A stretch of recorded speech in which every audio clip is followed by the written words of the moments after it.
Bon, on arrive au bilan, on a la fin de notre séjour. Voilà, demain on reprend l'avion, à 17 h on décolle.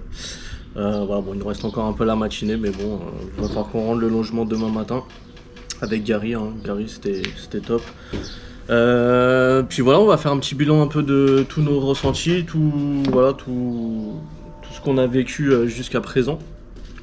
Donc on va avoir plusieurs sujets. On va commencer par la conduite puisque c'est notre première impression qu'on a eue quand on est arrivé. La conduite, donc volant à droite, se mettre à gauche contrairement à la France, donc un peu déstabilisant au début. Et puis bon, on s'y fait vite en fin de compte. Bon, au bout de 2-3 jours, ça va être à tes repères et puis après, t'as juste envie de klaxonner tous les touristes qui sont sur la route, quoi. Hein. Non, franchement, en plus, on a beaucoup utilisé la voiture. Franchement, Tous les jours. Ouais, tous les jours, c'est l'idéal pour se déplacer. Au moins, t'es libre. T'as pas besoin d'un taxi, t'as pas besoin de prendre le bus ou voilà. Tu fais ce que tu veux quand tu veux et franchement, c'est l'idéal pour Maurice. Donc, on est resté quand même 18 jours. Demain, ça fera 18 jours. Donc, pour nous, la voiture, c'était indispensable pour profiter au max de toutes les activités qu'on a réalisées. On a roulé à peu près, alors d'ailleurs j'ai pas regardé le compteur là, mais la dernière fois que j'ai regardé on devait être à 1500 km, donc en 18 jours quand même, sachant que l'île du nord au sud fait environ 70 km, donc on a quand même fait pas mal d'allers-retours, nord-sud, un peu à l'est aussi, voilà. Puis voilà, plein de petits trajets. Qu'est-ce qu'on peut dire sur la route? La conduite, c'est pas comme en France, hein, c'est un peu freestyle. Il n'y a personne qui respecte rien. Ouais, il y a personne qui respecte rien. Les lignes blanches, elles sont là, mais tu sais pas pourquoi. Les feux, bon, ça va quand même, c'est assez respecté. T'as des gens qui arrivent en face de toi qui dépassent, alors que t'es là, tu vois, t'avances, mais non, il y a quelqu'un qui va venir dépasser, qui se retrouve en face de toi, tu C'est sais. à toi de piler pour la laisser passer alors que c'est toi qui dois passer. Ouais, tu dois t'arrêter, tu dois laisser passer. Ouais. Bref, c'est un peu bizarre. Donc, c'est pas comme en France, c'est pas non plus catastrophique. Hein. Faut juste être un peu vigilant et voilà, c'est une question d'adaptation. Et puis après, on s'y fait vite et voilà. Bon, nous, on n'a pas eu de problème. On s'est fait arrêter une fois par la police, qui a été relativement très gentil, flashé à 94 au lieu de 80. Bon, je pensais que c'était 110. Enfin, d'ailleurs, au niveau des panneaux, tu sais pas. Hein. T'es sur une route, tu sais pas si t'es à 60. Donc 60, c'est comme en ville en France. 80 un peu en départemental et 110 sur les entre guillemets autoroutes. Voilà, c'est grosso modo ça les panneaux. Mais t'es sur des routes, tu sais jamais à quelle vitesse tu dois rouler réellement. Ça change tout le temps. Et souvent, t'as pas de panneau. Donc, petit bonheur la chance, tu suis le mouvement, on va dire. Mais sinon, voilà, ça s'est bien passé. Et puis.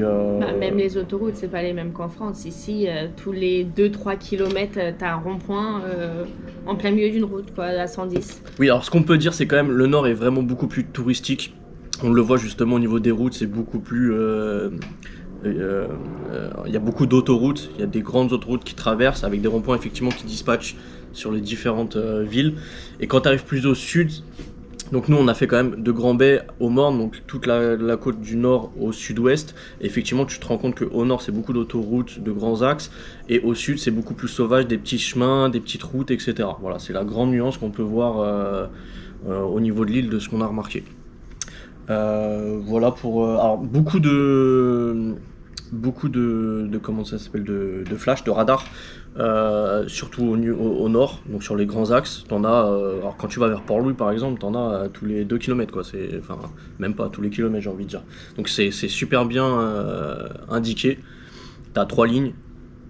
Alors je pense que ça doit être tous les 50 ou tous les 100 mètres, je dirais tous les 50 mètres, t'as 3 lignes, 2 lignes, une ligne, et après bim, t'as le gros poteau jaune, ouais, comme on dit, la boîte aux lettres, la poste. Si, et petit truc toujours sur la partie conduite, c'est super sympa au niveau de l'essence. Déjà c'est le prix, c'est pareil partout sur toute l'île, peu importe la station, peu importe où tu vas. Nous, pour tout notre séjour, l'essence, donc le 95, était à 61 roupies 20 tout au long du séjour, donc, ce qui correspond à un peu plus d'1 euro, 1,10 €. Attends, je vais te dire ça exactement. Hop, 61, 1,15 €. Voilà. Donc t'as pas de surprise, et quand tu vas à la station essence, c'est un pompiste qui t'attend. T'as pas besoin de sortir de ta voiture, il te met le plein. et tu payes en liquide ou en carte bleue, et puis voilà, t'as pas besoin de sortir ta voiture, t'as pas besoin de toucher la trappe à essence, quoi que ce soit. D'ailleurs, dans la voiture qu'on avait, alors je sais pas, je pense que ça doit être sur toutes les voitures, t'as un bouton de l'intérieur qui te déverrouille la trappe à essence pour que le pompiste puisse te mettre de l'essence. Voilà, ça c'était pour la partie conduite. On va passer au deuxième sujet, l'alimentation. Donc nous, étant dans un Airbnb, on a pris relativement souvent à manger, enfin on a fait les courses hein, comme à la maison. On a essayé un peu de trucs locaux et puis des trucs qu'on a l'habitude de manger. Après, on a pas mal profité tout au long du séjour. Tous les midis, on est sorti, donc que ce soit resto, etc. Ou food truck, ou snack, ou quoi que ce soit. Et voilà, comme ça, on a un peu découvert tout ce qui se faisait sur l'île. Bon, je pense qu'il y a encore beaucoup de choses à découvrir. Ce que je peux en conclure, c'est que les prix, si tu achètes local, ça peut être intéressant. Si tu achètes effectivement des produits importés, bah forcément c'est plus cher qu'en France. Majoritairement, par exemple, dans les fast-food, tu es sur un tarif à 30% moins cher, j'ai envie de dire. Il y a quelques produits que tu trouves pas en France. Par contre, tu as quand même beaucoup moins de variétés. T'as pas beaucoup de burgers au poisson. T'as pas sur certains, par exemple au KFC, non. Au McDo, il n'y a pas le filet au fish. Ouais, il y a pas le filet au fish. Enfin, il y a beaucoup moins de choix de menus comme tu peux avoir en France. Voilà, donc c'est plus limité. Au niveau de la viande, enfin, ce qui est choquant là, en fait, quand tu vas dans les magasins, c'est que t'as un petit rayon viande entre guillemets boucherie, mais quasiment tout viande, poisson, etc. C'est que du congelé. T'as d'énormes rayons de bac congelés et voilà, tout est découpé, préparé, congelé. Pareil pour alors les fruits et légumes, t'as pas tant de choix que ça en fin de Non. compte. Même dans les marchés, en fin de compte, tu retrouves majoritairement la même chose, mais t'as pas non plus. Après, énorme- parce qu'on vient en hiver aussi, je pense. Peut-être, c'est peut-être saisonnier. Ouais. Parce que je pense qu'à mon avis, les marchés en été, il doit y avoir. Nous, par exemple, on cherchait de la mangue, on n'a jamais vu de mangue dans aucun marché ni dans un magasin, quoi. Ouais, après peut-être qu'on a mal cherché aussi, hein, je sais pas. Ce qui m'a choqué aussi, c'est alors nous qui avons l'habitude de manger souvent du fromage et des yaourts quasiment à tous les repas, bah là t'as très très peu de choix, que ce soit en fromage ou en yaourt. Bah à part voilà, on a trouvé un gros pot de genre de fruits aux fruits etc, fruits mixés là. Et puis quelques pots de vanille machin, mais c'est tout. Enfin, t'as pas le choix. Tu vas pas retrouver des chocolats liégeois, des. Alors j'ai goûté un truc au chocolat. Franchement, c'était pas terrible du tout. À mon avis, c'est coupé à l'eau, comme beaucoup de produits d'ailleurs. Euh, Et la date de péremption, c'est 1 an, les yaourts. ouais. Alors les dates de péremption, c'est pareil pour la viande. Alors tu prends par exemple un paquet de jambon, c'est 3 mois. Non, plus que ça. La viande, c'est 1 mois. Au final, on l'a ouvert et puis on s'est dit non, on va pas le manger. Ouais, trop de doutes, pas envie d'être malade quand même, je sais pas, c'était bizarre. Après, ouais, après on retrouve quand même pas mal de produits qu'on a l'habitude d'avoir en France. Ce qui est d'ailleurs étrange, par exemple, des fois sur des gâteaux, des céréales, des choses comme ça, les produits de marque qu'on a l'habitude d'avoir en France sont souvent moins chers que les produits distributeurs. Par exemple, on est parti à Super U ou Intermarché, que voilà, la grande marque nationale qu'on peut avoir en France va être moins cher que le produit de la marque distributeur. Donc c'est un peu bizarre, mais voilà. Bon, après les prix, ça se vaut, il n'y a pas d'énorme écart de différence de prix entre les produits. Après voilà, on a bien mangé, on a fait plein de tests. Bon, d'ailleurs on vous fera une vidéo bonus, une petite vidéo extra sur quelques aliments qu'on a testés. Voilà pour l'alimentation, je sais pas si tu avais quelque chose à rajouter. Non, moi c'est bon. Après, notre ressenti global sur l'île Maurice, bah déjà on est parti en hiver. Alors effectivement, bon, on a quand même eu du beau temps, hein, on a eu du soleil, il fait en moyenne 24-25 degrés tout le temps. Tu peux avoir des pics jusqu'à 30 degrés, je pense. Mais on est tombé, comme les disaient les locaux, sur une année, ça fait 10 ans, ils ont jamais vu ça, quoi. Qu'il y a eu énormément de pluie. Bah, vous l'avez vu tout au long des vidéos. Beaucoup de pluie, un peu de vent parfois, du froid. Et Voilà. c'est de la pluie en continu. Y a pas, Ouais. c'est pas des petites averses, c'est de la pluie en continu, non-stop, non-stop, non-stop. Ouais, on a eu des journées où vraiment beaucoup de pluie. Donc on a su adapter notre planning, nos activités, etc. Donc bah, ça, vous l'avez découvert avec nous. Mais voilà, on n'a pas pu profiter non plus à fond, je pense, comme on l'aurait souhaité. Voilà. Donc je pense que si on revenait à l'île Maurice, en tout cas, on partirait à une autre saison. Enfin, on partirait à l'été, donc en fin d'année, octobre-novembre. Je pense que c'est vraiment la saison idéale pour venir ici. Après, peut-être que ça serait trop chaud aussi. Donc là, c'est vrai que là, on a 25 tout au long de la journée. C'est quand même l'idéal pour profiter, pour se balader, pour visiter et découvrir. Donc par exemple, faire la randonnée des 7 cascades, s'il fait 30 degrés, 35 degrés, tu vois, je pense que c'est compliqué. Bah, même en bateau, quoi. Même en bateau ou même sur la plage en fin de compte, puisque même là, tout à l'heure, il a beau faire 25 degrés, mais quand t'as pas de nuages et que le soleil tape vraiment sur toi, Ça brûle. t'as un ressenti qui est nettement supérieur aux 25 degrés. Hein. T'as facilement les 30 degrés, donc ça c'est notre ressenti en hiver. Donc imagine en été, je pense qu'effectivement, tu dois pas mal cramer.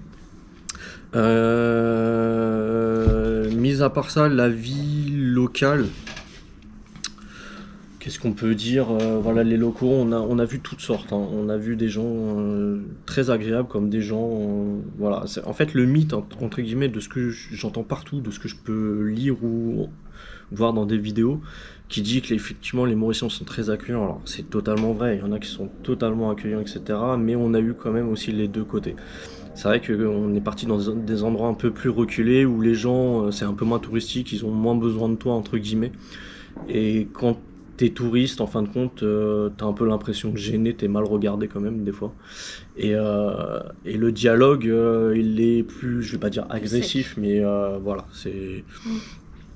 T'as quand même une nuance, voilà. Moi, j'apporte quand même cette nuance, contrairement à tout ce que je peux voir partout. Malgré tout, on est tombé quand même sur beaucoup de gens sympas. Gary, notre hôte, par exemple, est top. Nous, on retiendra surtout Jérémy de notre excursion des 5 îles de chez Salty Vibes. Franchement, qui a été génial. Avec Island Vibration, bon, ça a été parfait. Quand on a fait les 7 cascades aussi avec Wesley, ça a été top. Donc voilà, non, il y a quand même, enfin, du positif. Hein. On retient plus le positif, même quand on va à la plage de Montchoisy, qu'on loue les transats, etc. Enfin voilà, tout le monde est très agréable. Mais justement, c'est ce qu'on nuance, c'est à partir du moment où tu sais que tu vas payer, etc., que voilà, tu t'apportes quelque chose, là, tout le monde est gentil. Dans l'autre sens, je sais pas. Bon, c'est un peu, mais bon, c'est comme partout, j'ai envie de dire. Justement, sur notre ressenti, notre QG, entre guillemets, il y en avait deux. En termes de plage, on en a fait plusieurs, mais la plage de Montchoisy, voilà, on est parti plusieurs fois. On a loué 3 fois les transats, donc 3 journées complètes. On a fait là-bas avec manger les pieds dans l'eau. Voilà, c'est top. Après, c'est sûr, il n'y a pas les poissons. Non, alors par contre, pour le snorkeling, c'est pas du tout le bon spot. Ouais. L'eau est trouble. Ça sert à rien de prendre ton masque d'ailleurs, puisque tu peux même t'éloigner, tu vois rien. Ou à moins que tu t'éloignes, je pense, bien plus loin.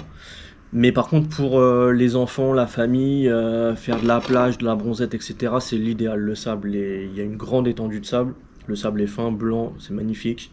T'as la barrière qui délimite à peu près là où t'as pied. Moi j'ai pied, donc tu dois avoir 1m50, 1m60 de profondeur à ce niveau-là, jusqu'au bouée. Donc pour les enfants, c'est assez sécurisé.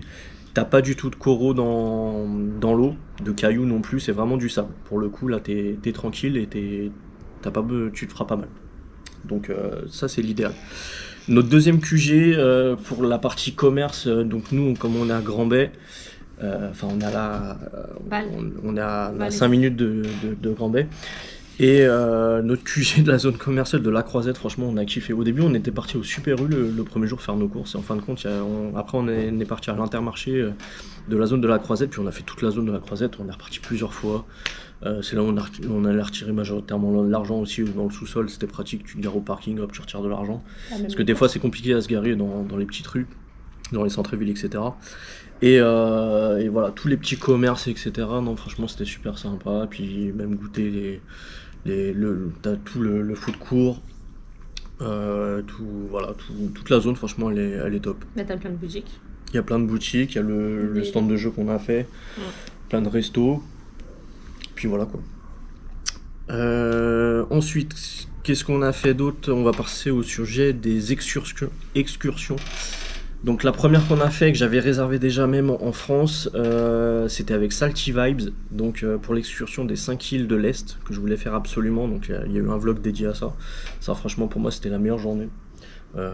Jérémy de Salty Vibes, il était topissime. Franchement, il a mis l'ambiance, super sympa, des petites collations. C'est lui d'ailleurs qui nous a fait découvrir les gâteaux piments que là, je vais refaire à la maison, quoi. Voilà, magnifique, voir les dauphins, les tortues, les singes, la cascade et tout. Franchement, c'était top. Alors, eux, ils ont un parti pris un peu différent de la deuxième excursion qu'on a fait et de certains, c'est qu'ils font pas la nage avec les dauphins et les tortues, ils respectent entre guillemets les animaux. Et je suis tout à fait d'accord avec eux sur le principe. Donc ils permettent pas d'approcher et de nager directement avec les animaux. Mais en tout cas, on a passé une journée superbe. La deuxième excursion bateau, je vais rester là-dessus, c'était avec Island Vibration. Donc pareil, je vous ai fait un vlog dessus.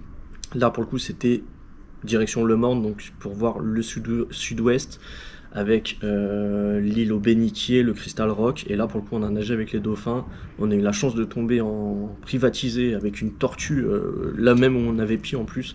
Donc, allez voir notre vlog. Franchement, c'était top. L'ambiance était un peu différente. Il y avait moins d'ambiance qu'on avait eu avec Saltival parce que là, pour le coup, ils étaient deux, donc ils parlaient beaucoup ensemble. Le skipper et le boss hein, d'Island Vibration. Mais voilà, ils étaient tous les deux sympas, ils te mettent à l'aise. Puis en plus, les repas sur les deux excursions bateau, franchement, tu te cales les pieds dans l'eau, tu manges. Voilà, c'est... Le premier était quand même bon. Mais ouais, j'ai préféré le repas des 5 îles de l'Est, là sur l'île Auxerre en fait, que sur l'île aux bénitiers. Mais c'est quand même bon. Mais voilà, les deux. Les deux sont très bons. Puis c'est le cadre en fait, tu manges les pieds dans l'eau quoi. Donc ça c'est top. Après on a fait les 7 cascades, donc ça aussi c'est merveilleux, c'est un truc à faire hein, de toute façon sur l'île. Avec Wesley, franchement top. Il nous a fait en plus à la fin manger dans un petit resto de coin que tu peux même pas découvrir, c'est lui qui connaît quoi. Où là pour le coup on a mangé local. Donc ça c'était génial aussi. Puis on a un peu discuté. On était avec deux françaises, enfin une expatriée du coup qui est là depuis le mois de janvier.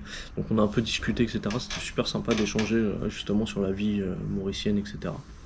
Donc ça c'était génial. Après bon on a fait, c'est plus des excursions mais Casella, le parc de Casella, donc pareil il y a une vidéo. Ça se visite dans la journée, il y a des pour, il y a des contre, ça peut être un truc à faire.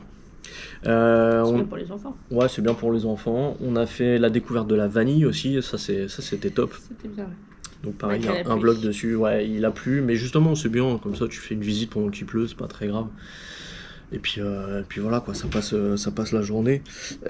Chamarel, alors Chamarel, j'avais fondé beaucoup d'espoir dessus, mais c'est un truc à voir quand même. Tu viens sur l'île Maurice, il faut le faire. Maintenant, tu prends ta voiture, tu vas au point, tu regardes la cascade, 5 minutes, tu repars. Bon, voilà. Puis on a fait la terre des 7 couleurs. Alors effectivement, vu qu'il a plu beaucoup pendant ce passage, la terre était détrempée, donc les couleurs étaient certainement moins nuancées qu'à l'habitude quand c'est en plein soleil. Malgré tout, c'est quelque chose à faire, donc on l'a fait. C'était d'ailleurs, j'ai le prix là, c'était 36 € à 4 avec 2 enfants. Voilà, c'est un truc à faire quand même, malgré tout. Voilà pour les excursions. Si on a fait le jardin de Pamplemousse, c'est un beau jardin. Alors, on n'a pas pris le guide, malheureusement, on aurait dû le prendre, je pense, parce que ça aurait été une toute autre visite, parce que là, on a juste visité un jardin en fin de compte. Alors, il est super joli, ça fait passer 1 heure, 1 heure et demie. Et puis voilà, une fois que tu as fait le tour, ça s'arrête là. Par contre, si, l'aventure du sucre. Ça, franchement, c'était génial. C'était pas du tout dans ma checklist, mais c'est vraiment un truc à faire. Si tu prends vraiment le temps de lire, alors on a fait le carnet avec les enfants justement qui te permet de découvrir les étapes, etc. Puis l'histoire de Maurice avec les colons, etc. Et comment t'en es arrivé jusque là. C'est super intéressant, ça franchement je vous le recommande. Il y a un petit cadeau pour les enfants à la fin pour les récompenser, c'est sympa. Ouais, s'ils jouent le jeu, on a eu 2 petits sachets de sucre. Alors c'est une variété spécifique. Hein. Mais voilà, c'était super sympa. Ouais. On en a eu pour 50 € à 2 pour les tarifs. On a visité aussi l'aquarium. L'aquarium, je me suis dit, tant qu'à faire qu'on est là. Moi, j'adore les aquariums de toute façon. Donc, je me suis dit, on va le faire. Après, voilà, tu fais le tour en 1 heure. Le meilleur aquarium, c'est va dans l'eau et prends ton masque. Hein, c'est nettement mieux. Après, la petite sirène quand même pour les enfants. Oui, la petite animation sirène pour les enfants. Mais bon, voilà, ça casse pas des briques. Voilà pour les excursions. Voilà, bon, en tout cas, bon, après on a fait plein de trucs, on a visité plein de choses, franchement c'était top. Ensuite, dernier point, on va parler pour ceux que ça intéresse des finances, pour vous faire un petit récap de tout ce qu'on a payé en fin de compte bon, ce séjour-là. Donc je le rappelle qu'on a fait bon, déjà, on s'est complètement lâché, hein. C'était, je vais pas dire entre guillemets nos limites, mais voilà, on était complètement en roue libre, que ce soit dans tous les sens du terme. Alors, c'est ce qu'on disait tout à l'heure. En termes d'horaire, il n'y avait pas de montre. En termes de se faire plaisir, dépenses, manger tous les midis, on était dehors. Voilà, on avait prévu entre guillemets un joli budget pour justement ne pas penser à tout ça. Et puis ouais, pour la bouffe, alors, j'imagine pas la balance quand je vais rentrer, mais on va vite se remettre à la salle de sport quand on va rentrer. Parce que là, ouais, il y a du boulot, mais voilà. C'était vraiment, c'est la première fois qu'on partait aussi longtemps en vacances, et à 4. Donc là, 18 jours, d'habitude on prend une semaine, 2 semaines, et puis là, 18 jours et juste à 4, franchement, ça fait du bien, ça fait vraiment une coupure. Donc pour les budgets, je fais un petit récap. On a commencé avec l'avion, t'as pas le choix, pour venir ici il faut prendre l'avion, tu vas pas y aller à la nage. On est passé par Saudi Airlines, je rappelle, avec une escale en Arabie Saoudite à l'aéroport de Jeddah. Première escale de 8 heures environ. Au retour, là, on a 9 heures. À l'aller, on n'a pas pris on a dormi dans la zone d'embarquement. Au retour, là, j'ai réservé 2 chambres d'hôtel. Ça, je vais y revenir juste après. Voilà, mais le total pour aller-retour pour 2 adultes, 2 enfants, sachant que j'ai réservé de mémoire en février, et nous sommes en août, j'en ai eu pour 3165 euros. Ensuite, donc c'est à peu près 750, un peu plus de 750 euros par personne, sachant que si tu prends un vol direct, t'es environ à 1100, 1200 quand t'as des très bons prix, enfin en tout cas ce que je regarde actuellement. Je parle pas des prix d'avant, parce que je pense que ça a changé il n'y a pas très longtemps. Il y a eu des nouvelles taxes, etc., des nouvelles lois, je crois. Et du coup, les prix ont nettement augmenté. Là, on est plus sur 1200, 1300 l'aller-retour.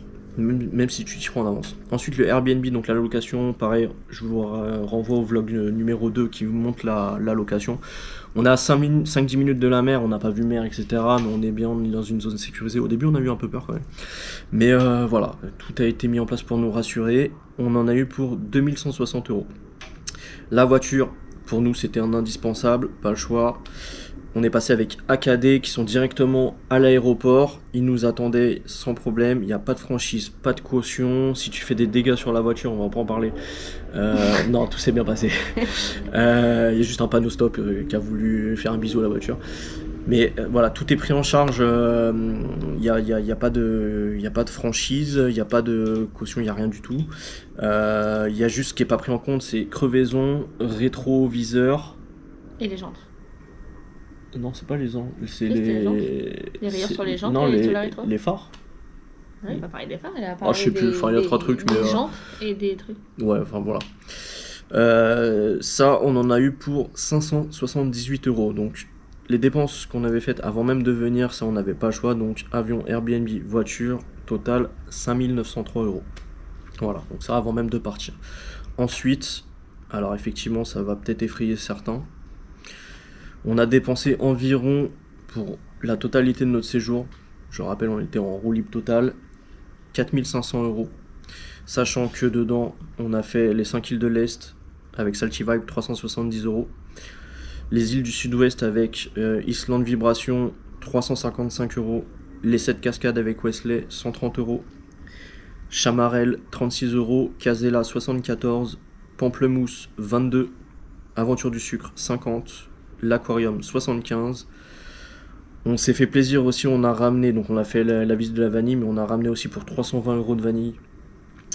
J'ai réservé, je compte dedans aussi, les 2 chambres de l'aéroport à Jeddah. Et justement, j'ai contacté l'aéroport, ils ne font pas des chambres à 4. Ou alors, enfin, moi c'est ce qu'ils m'ont répondu. Et effectivement, parce que tout simplement sur la réservation, je trouvais pas de chambre à 4. Donc je les ai contactés et ils m'ont confirmé, effectivement, ils n'ont pas de chambre à 4. Alors, peut-être qu'ils en ont, ou peut-être qu'elles n'étaient pas dispo ce jour-là. Mais du coup, on n'a pas eu le choix de prendre 2 chambres, puisque c'est seulement 2 adultes ou un adulte et 2 enfants, ou voire enfin, un adulte, 2 enfants maximum. Donc on n'a pas le choix de prendre 2 chambres. Et on en a pour 230 euros. Ça fait un peu mal, mais voilà. Et puis après, tout le reste, c'est souvenirs. Et puis resto, on s'est fait plaisir. Franchement, que ce soit du super resto qu'on a fait, comme le resto du Chamarel avec la vue magnifique. Alors, même si le repas est discutable, on a quand même bien mangé, mais ça reste discutable pour le prix. Je crois qu'on a eu pour environ 150 euros. Donc, ça reste quand même les restos les plus chers qu'on a fait. On a celui-là de Casella aussi, je crois, qui est pas loin. Après, on a fait beaucoup de petits restos. Là, tu peux t'en tirer quand même. Enfin, des beaux restos, hein, mais pas dans des lieux. Enfin, des restos, tout simplement en bord de plage. Là, tu t'en tires pour 50-70 euros. Allez, 80 grand max. À 4, franchement, comparé en France, on a l'habitude, nous, plutôt des 100-130 euros.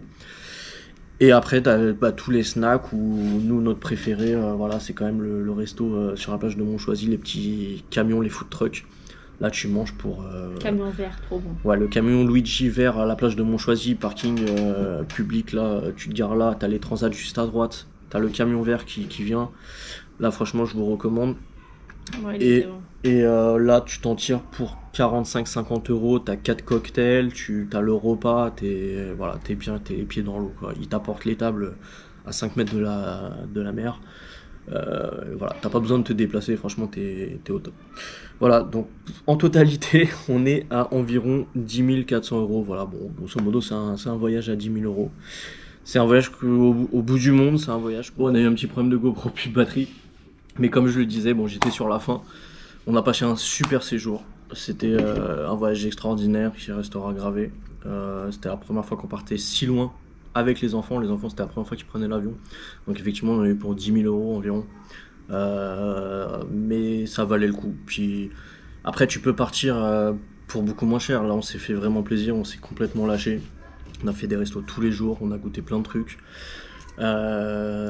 Tu peux, voilà, si tu te contentes à manger des repas traditionnels, tu prends des mines frites, des riz, des bols renversés, des trucs comme ça, voilà. Tu divises le prix par deux, je pense. Même beaucoup moins, tu manges pour 5 euros. Là, le plat que t'as pris ce midi, c'était 275 roupies. Voilà, c'est vraiment bien servi en plus. Puis ouais, là, alors, comparé au food truck où justement j'avais pris la même chose et celui-là, ça n'a rien à voir, le food court, pardon, de la Croisette. Pour le coup, c'était pas terrible le mine free, mais celui-là que t'as pris là au camion, franchement, il était bien chaud, bien nickel. Non, mais ça n'empêche que ça soit au food truck ou au camion, c'est relativement bien servi. Oui, non, c'est bien servi. C'est même limite trop servi. Ouais. Mais voilà, donc si tu manges local, tu t'en tires nettement moins cher. Voilà. Bon, en tout cas, on a bien profité et voilà, c'était un super séjour. Et puis peut-être qu'on se retrouvera maintenant dans une prochaine vidéo. Dans un autre pays. Dans un autre pays.